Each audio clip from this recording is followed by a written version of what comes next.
You know there will be spoilers.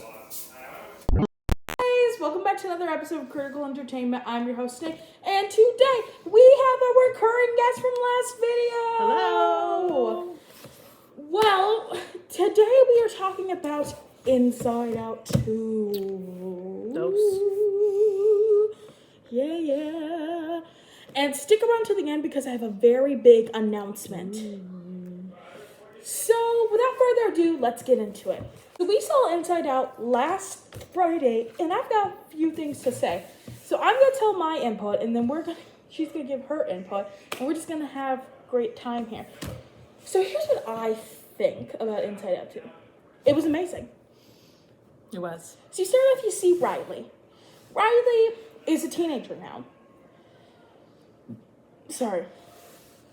And she's developing new emotions with her old ones, but she has these friends. And her friends are going to hockey camp. But then she finds out her friends, are going to a different school and they won't be playing on the same high school team. But let's talk about the new emotions. And the character I really didn't like, but they put her in and then she got great at the end, but for a while I hated her. So here are the new emotions that he brought. Anxiety. Ennui, which is basically if you're ever sarcastic, that's your emotion. I'm bored. Yeah, I'm bored. Embarrassment and envy. Oh, yeah. Envy. Now, my personal favorite, but wasn't actually supposed to be there and just was an undeveloped emotion that kept coming up, was nostalgia. Yeah. Nostalgia was hilarious, but they're like, nostalgia, you're undeveloped. Get back downstairs, you're not developed yet. Yeah. So, no development. We don't get to see nostalgia until Inside Out 3. Maybe. If there should be one. This is a good franchise that could go at least 4 movies. This is the Kung Fu Panda of Pixar. Now, I still haven't watched Kung Fu Panda 4. So. We didn't watch it? No. We watched 1, 2, and 3. Okay. But anyway, so let's talk about anxiety. So anxiety is a new emotion, and anxiety basically tells Joy, screw you, I want to be the head emotion. As it says, Riley needs more sophisticated emotions than you, and puts them, and they become bottled up emotions. And let's talk about anxiety being the temporary leader for 3 days. That we have gnats in the house. That's why my mom did that. Mm-hmm.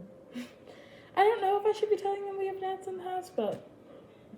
They're nasty. Nasty. I mean, but we have had... They're nasty. Gnats have flown past my face on camera. It's so horrible. It's like...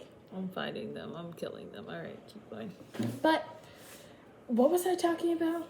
Oh, anxiety, when she was leader, she pressed and made Riley a new sense of self. So Riley's original sense of self is, I'm a good person.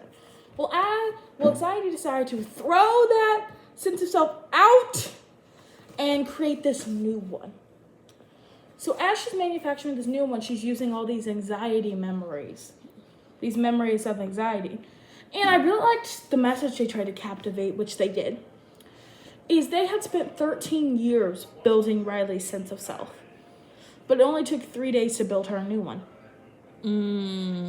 The message which you can change yourself so quickly. And I thought that was really interesting. Based on. So basically, anxiety caused, some people are calling it mental breakdown, but as someone who has had anxiety problems sometimes, they call it a panic attack. And that's what was happening. The swirls. The big swirls. They were all around everywhere, and it was a panic attack. And anxiety had to stop. Anxiety was causing trouble. So Joy then stopped, and then they made it where Riley was now running the console because she wanted Joy. And I thought that was really cool. Now she's running the console. Yeah. So, what do you have to say on your review? I also liked it. I thought it was great. I thought it was a great movie for kids, but that parents could also enjoy it because me and Snake's grandma, we all went and saw it, and we all loved it. And what I really liked is it wasn't agenda driven or making any kind of points about anything in life or anything going on in society. It was just about human experience. and what it means to be a child and have emotions that a child will navigate, and how a child grows and then has to incorporate not only things that are happy and lighthearted, but also even bad things or hard things, and is able to face those things with a maturity of complex emotions, and then be okay with knowing that I'm a good person even though I mess up sometimes. It doesn't have to just be vanilla flavor. You know, you can have a lot of mix-ins and still make great ice cream. So I think that was the strength. It was a very human story. It was very well done. It was very sensitive to the fact that everybody goes through that. Riley's a girl, but any girl or boy could easily relate, because that's just a human experience of growing up and navigating your life, dealing with a lot of emotions and having to develop more mature relationships, even when people's lives go different directions, you know, fighting for friendships, a lot of good elements. It was very good. I liked it. I had no complaints. Okay, so let's talk about some of the things I didn't like. Okay, I know I'm not the right age demographic they're trying to pull at, because I'm 12 and Pixar movies are more for an age to like 4 to 6. Oh, yeah. You need a short attention span for it, but still, even for 4 to 6 year olds, I felt like the plot went a little too fast. Like, the emotions just come in and they already suppress them. I felt like it was going way too fast. We could have had more time with anxiety, embarrassment, and all those characters, and then suppress the other emotions. If you saw my review on Imaginary, you would know I felt the same way. Because that's what movies do nowadays. People have shorter attention spans and they want to accommodate for that. And I'm just like, not everyone is stupid. Not calling everyone stupid, but you know who you are. So, I would rate this movie an 8.5.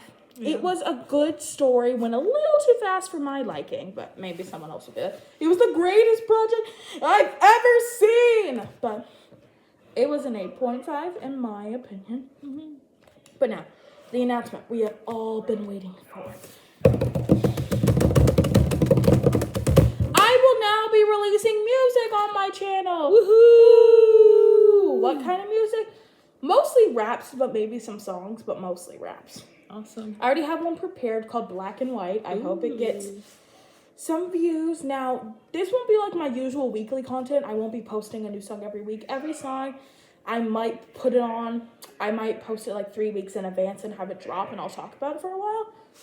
But, you know, stuff just happens. But that's all I really have to say about this subject. Don't forget, I'm the snake. If there's drama cook, I'll be starting the part telling the story. Bye!